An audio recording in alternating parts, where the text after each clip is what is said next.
আসসালামু আলাইকুম। রাতের শীর্ষ সংবাদে স্বাগত জানাচ্ছি আমি সুমনা সুমা। সংসদে অসুস্থ জামায়াত এমপির খোঁজ নিলেন প্রধানমন্ত্রী।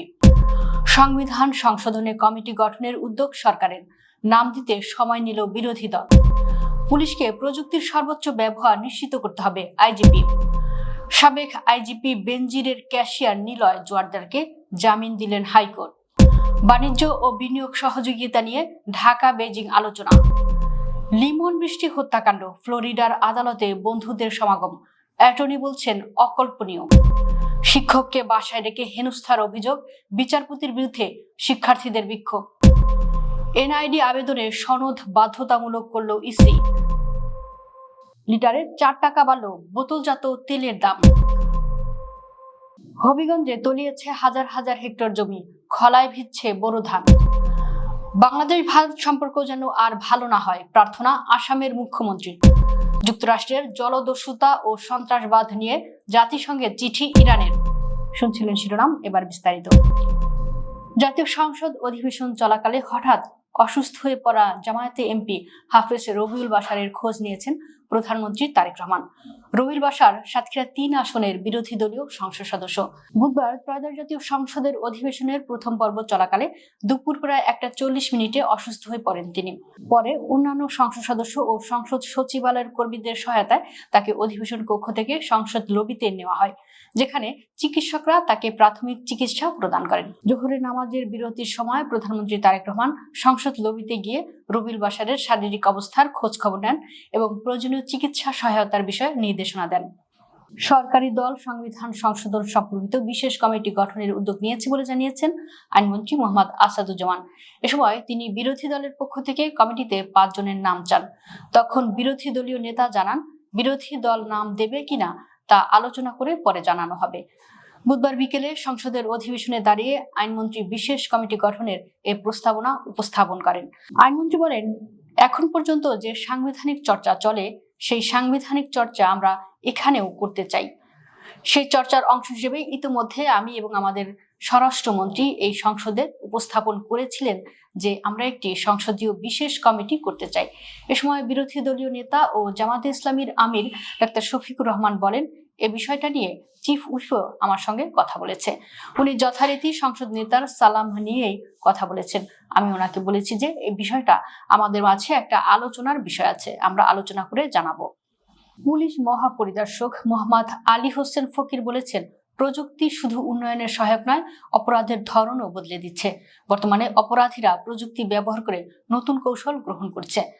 আইজিপি বলেন, বর্তমান বিশ্ব 4র্থ শিল্প বিপ্লবের দিকে এগিয়ে যাচ্ছে, যেখানে প্রযুক্তি শুধু উন্নয়নের সহায়ক নয়, অপরাধের ধরনও বদলে দিচ্ছে। অপরাধীরা প্রযুক্তি ব্যবহার করে নতুন কৌশল গ্রহণ করছে, তাই পুলিশ বাহিনীকে প্রযুক্তির সর্বোচ্চ ব্যবহার নিশ্চিত করতে হবে। বুধবার ডিএমপির সদর দপ্তরে আয়োজিত 9টি অ্যাপ ও সফটওয়্যারের উদ্বোধন অনুষ্ঠানে প্রধান অতিথি হিসেবে উপস্থিত থেকে এসব অ্যাপসের উদ্বোধন শেষে তিনি একথা বলেন। তিনি বলেন, ডিএমপির উদ্যোগে তৈরি এসব সফটওয়্যার সময় উপযোগী ও দূরদর্শী পদক্ষেপ, যা আধুনিক পুলিশিং ব্যবস্থাকে আরো শক্তিশালী করবে।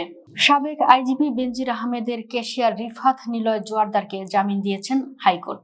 বুধবার আদালত এ আদেশ দেন। এর আগে জানুয়ারি মাসে জুলাই আন্দোলন দমনে অর্থের যোগান দেওয়ার অভিযোগে সাবেক আইজিপি বেনজির আহমেদের ক্যাশিয়ার রিফাত নিলয় জোয়ারদারকে গ্রেফতার করে ঢাকা মহানগর গোয়েন্দা পুলিশ। গ্রেফতারের সময় রিফাত নিলয় জোয়ারদারের কাছ থেকে অস্ত্র ও মাদক উদ্ধারের কথাও জানায় পুলিশ।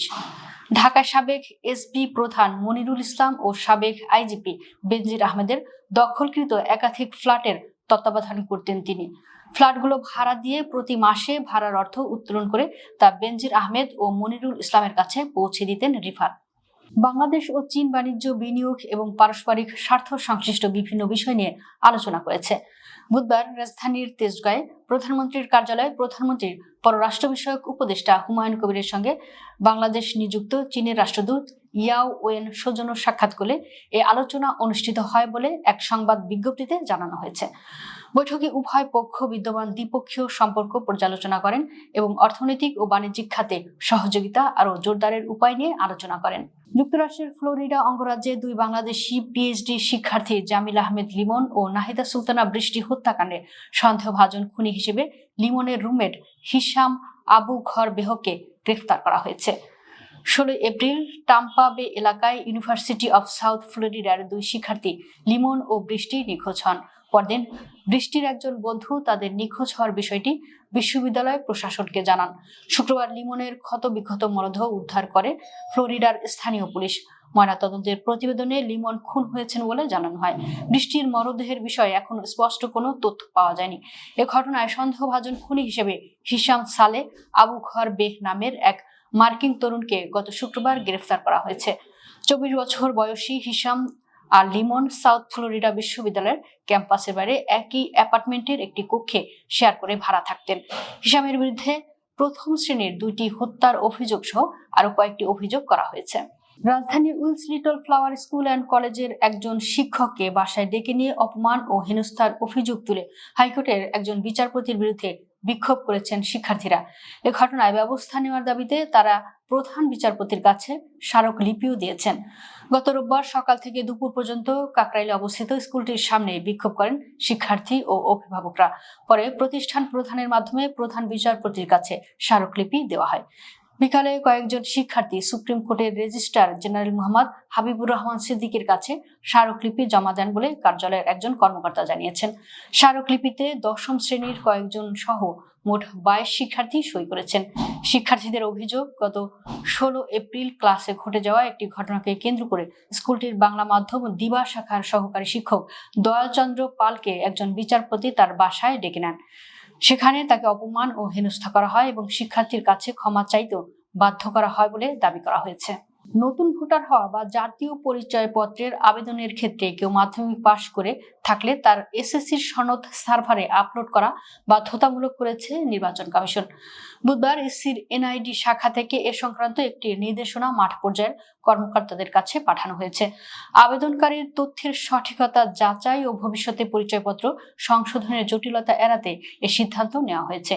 ইসির এনআইডি শাখার পরিচালক মোহাম্মদ সাইফুল ইসলামের স্বাক্ষর করা নির্দেশনায় বলা হয়েছে, ভোটার নিবন্ধনের সময় বেশ কিছু প্রয়োজনীয় নথি ডাটাবেজে যুক্ত করা হয়। এর মধ্যে নিবন্ধন ফর্ম, জন্ম সনদ ও প্রুফ কপির পাশাপাশি এসএসসির সনদ অন্যতম। বিশেষ করে শিক্ষিত ব্যক্তিদের জন্ম তারিখ ও অন্যান্য তথ্য সংশোধনের আবেদনের সময় এসএসসির সনদের প্রয়োজনীয়তা দেখা দেয়।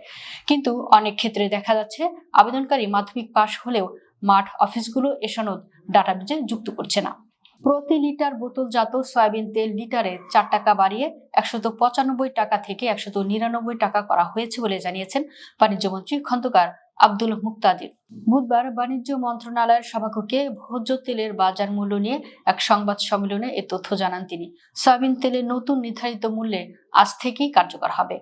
মন্ত্রী বলেন, বোতলজাত তেলের পাশাপাশি খোলা তেলেও লিটারে 4 টাকা বৃদ্ধি করে 175 থেকে 179 টাকায় বিক্রি হবে।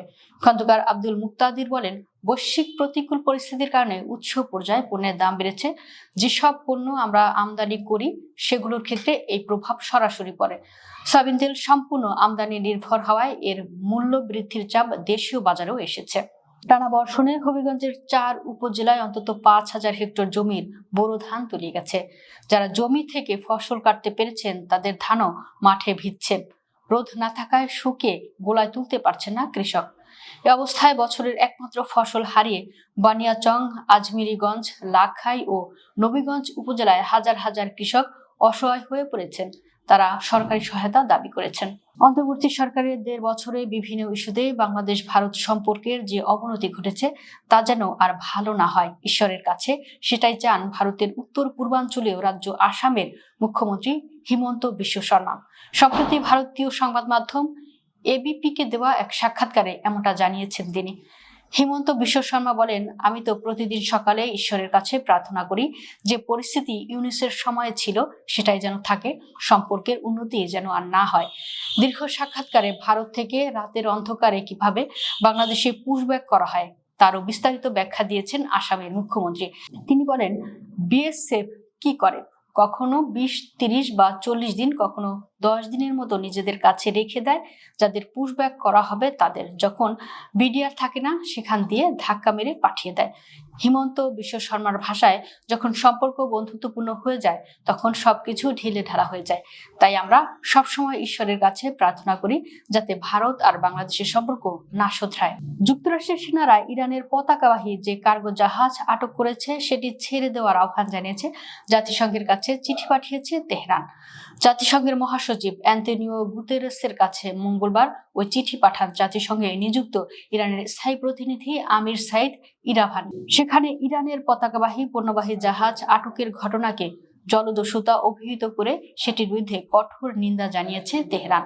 যুক্তরাষ্ট্রের এমন পদক্ষেপের বিরুদ্ধে ব্যবস্থা নেওয়ার কথাও চিঠিতে উল্লেখ করা হয়েছে।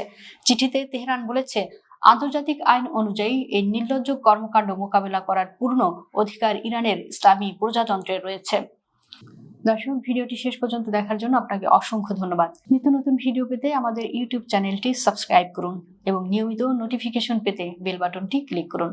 আমাদের ফেসবুক পেজটি ফলো করুন। এছাড়াও আমাদের ভিডিও লাইক, কমেন্ট ও শেয়ার করুন। আল্লাহ হাফেজ।